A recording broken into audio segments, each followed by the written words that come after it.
decided to do Safe Space mainly to amplify the voices of our network members, but also to raise awareness directly with our executive on the challenges their ethnic colleagues might face in their day-to-day life or at work on a regular basis. So with a mix of amplifying the voices, but also raising awareness, we really wanted also to create momentum on what actions can our leaders take to support our colleagues. So that's why we did the Safe Space.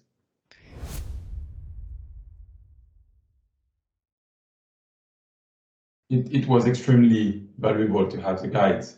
I think what he did is he gave us structure and also enabled us to be really clear on the why, the what, the how, which meant that when we started to communicate with our sponsors or the exec or HR team, it gave them confidence. We are really clear on what we wanted to do, and we were really prepared on how we were going to do it. So it helped us secure buy-in, and also obviously it helped us run the session.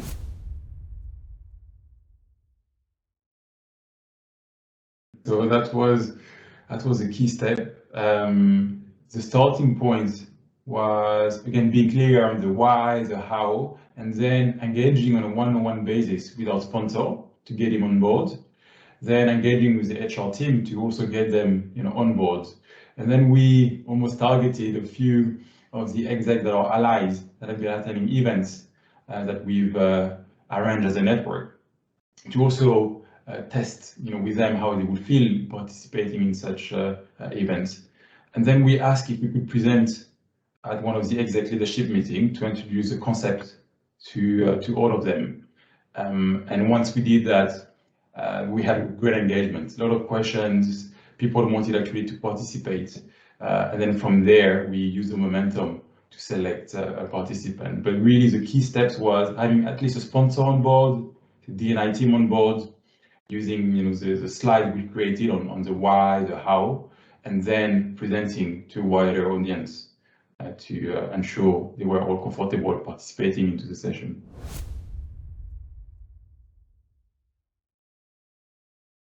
We use a guide from Race Equality Matters, the tools, the guides on the what, the why, and we added also our own perspective.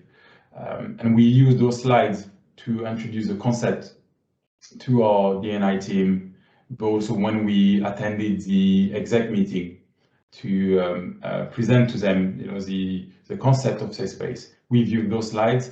I think it was really important to have a material we could share, because again, it brings structure, clarity. People can revert back to it later on as well if they have any questions. And also, again, inspire confidence that we are prepared, we are structured, and that's also the way the session will be run. It will be a safe environment, and we'll ensure it's the case. So it also really gave people confidence to say, yes, I want to participate.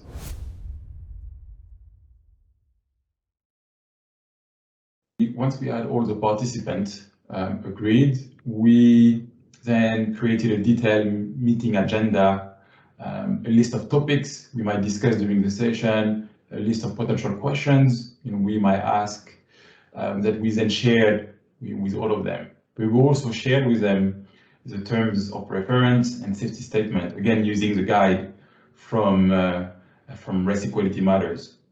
In those guides, we made a few changes to adapt them to our culture, but we really use the structure you provided.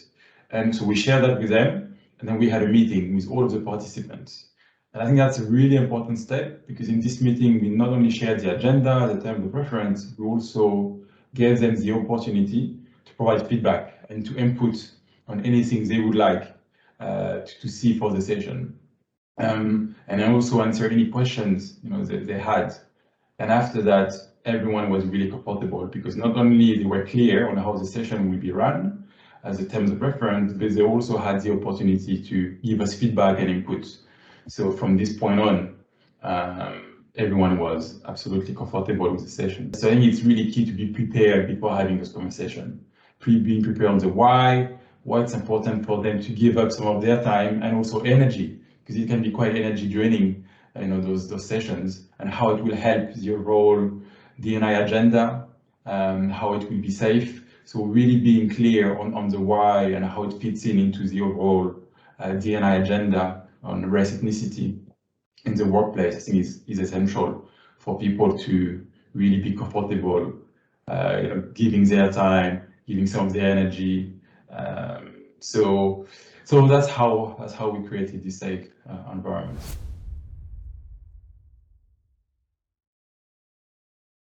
It's absolutely necessary to have a facilitator, which, by the way, was really part of all of those prep sessions that took place. And so our facilitator was one of the network allies. It's someone that we've seen attend the events. So we knew he had a good level of awareness on that topic. He's also our general counsel. So we know he had the skills to facilitate such conversations. So we just asked him if he will be willing to facilitate the meeting, and he said yes. So and again, from there, he was involved in all of the process to prep the session and engage with the participants, which again gave really confidence to all the participants that there is someone facilitating, is part of the process. It will be quite independent, not being from HR or from the networks, actually being an ally. So that was an important step in the process. He was managing the agenda, introducing the topics we were going to discuss, asking questions to the participants, doing follow-up questions to explore deeper some of the topics, and also helping us summarize some of the key takeaways or actions from the session.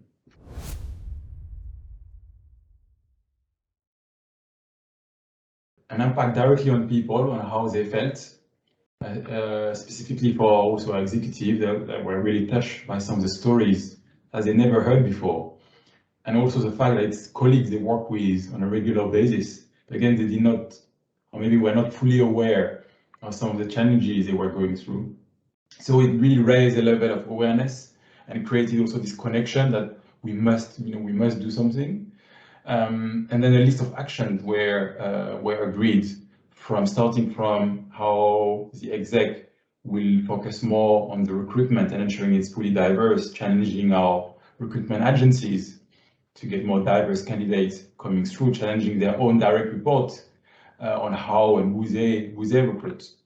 There were also actions on encouraging the senior leadership team to participate more to the D&I events across the company to help them raise the level of awareness.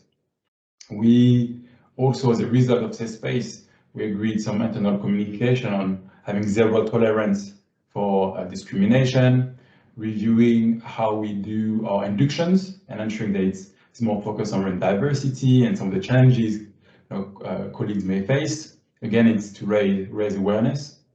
And then there is more, and that's what now we're looking to follow up on with the D&I team and our exec to ensure we keep the momentum.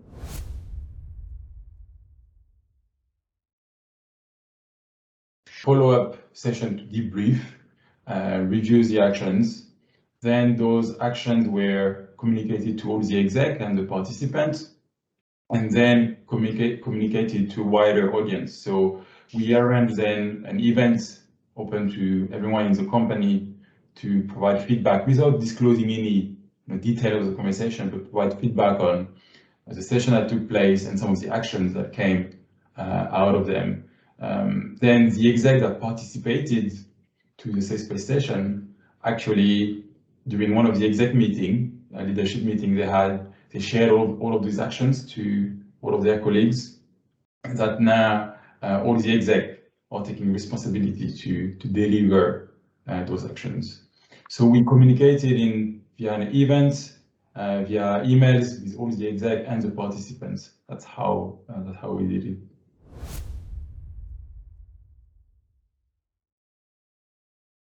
Be resilient, because it can still be an uncomfortable topic. So we should not stop at the first hurdle if people are not comfortable with the concept. And that's where we're coming back to being prepared and using all the guides and tools from Race Equality Matters. That's extremely valuable. And then making that your own, adapting the tools to your company and your culture, to then engage with your sponsor, or finding a sponsor, engaging with the HR team, and being extremely clear on why it's important, how the session will take place, what impact could it make on on people. So that really will be my tips: being resilient, being prepared, and adapting the tools to communicate, to have targeted communication to people to get them on board.